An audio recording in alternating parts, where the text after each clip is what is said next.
natin sa producer sa show natin abroad. Hey, Patrick, we're going around the world.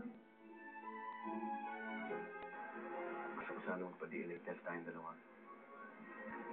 Kakagaling ko lang sa opisina ni Dr. Pedrez. At sabi niya, may nakita na daw siyang donor for you. Ay, donor! Totoo na ba to? Sino ba? Inak ka. Joke lang. Morning! Kala ko, hindi ka eh. Maraming salamat po for friendship ha. But I want you to wear it para masanay, hanggang masanay lang ang mga mata mo sa ilaw. Okay? So, check on the day, sir. Sige po, salamat po, Doc. Alright? Thank you. Thank you.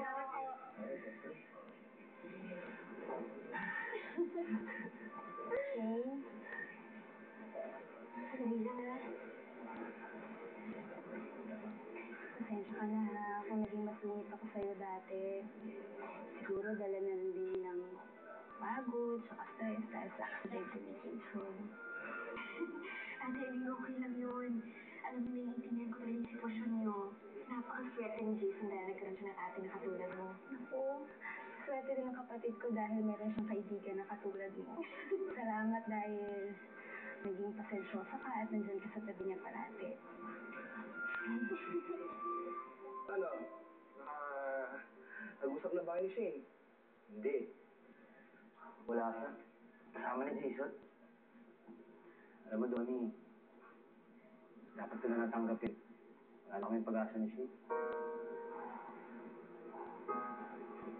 Patrick, medyo na si Mr. Ricafort. Excited daw siya makita yung sayaw natin. Kaya huwag kang kakabahan ha. Kailangan perfect natin yung sayaw natin para makasama tayo sa tour.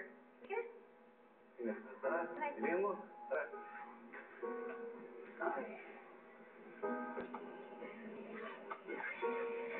Alam niyo, Tay, hanggang ngayon po, hindi pa rin po ako makapaniwala.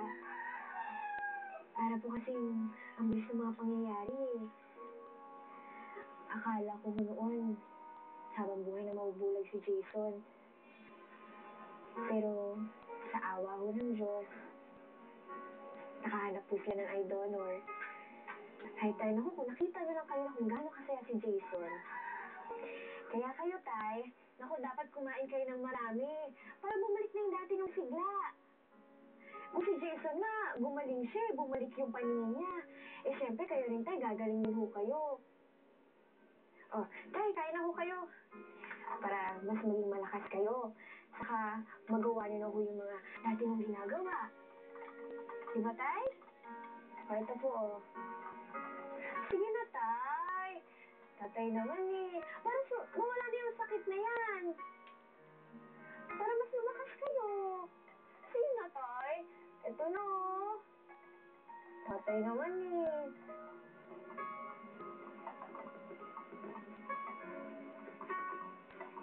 Ayan. Ay, naku, Tay, sigurado. Gagaling agad kayo niyan. Basta dapat kumain na kayo ng kumain, Tay.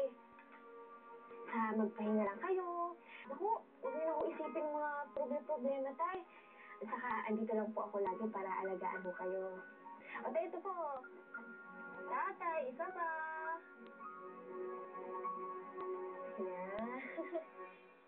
Talaga, Janet? Sa akin lahat to? Oo, mula yan sa mga nakapanood sa'yo sa interview mo. Tignan mo yung Facebook fan page mo. Ang dami-dami mong messages. At ang daming na-touch.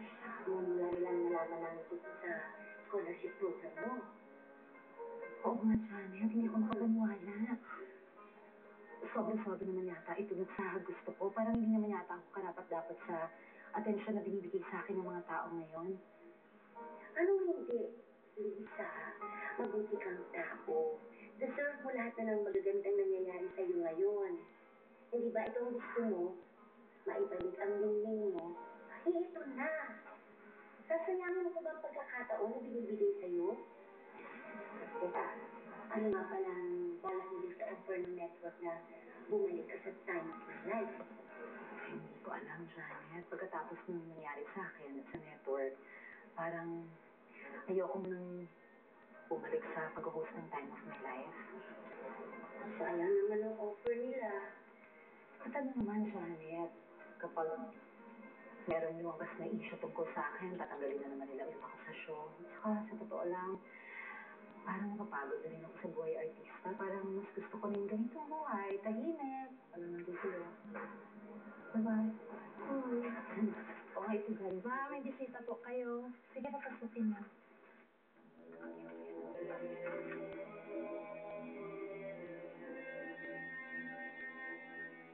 Kilala kita.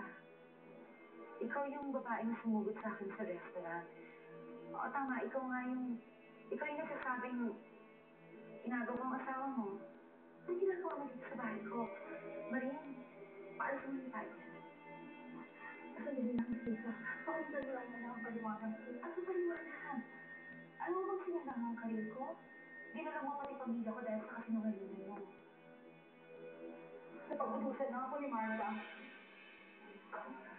Magbuhala kayo sa hindi. Pinagsisisihan ko lahat ng ginawa ko. Kailangan napanood ko yung interview mo. Huwag ko nalaman kung gaano kalala yung nagawa ko sa'yo. Alam mo ba yung sigong konsensya ko kaya hinanap kita. Ngayon handa na akong itama lahat ng pagkakamali ko. At handa na rin akong sumunod sa mga tao. Sasabihin ko sa kanila na napag-utusan lang ako ni Martha Lolito.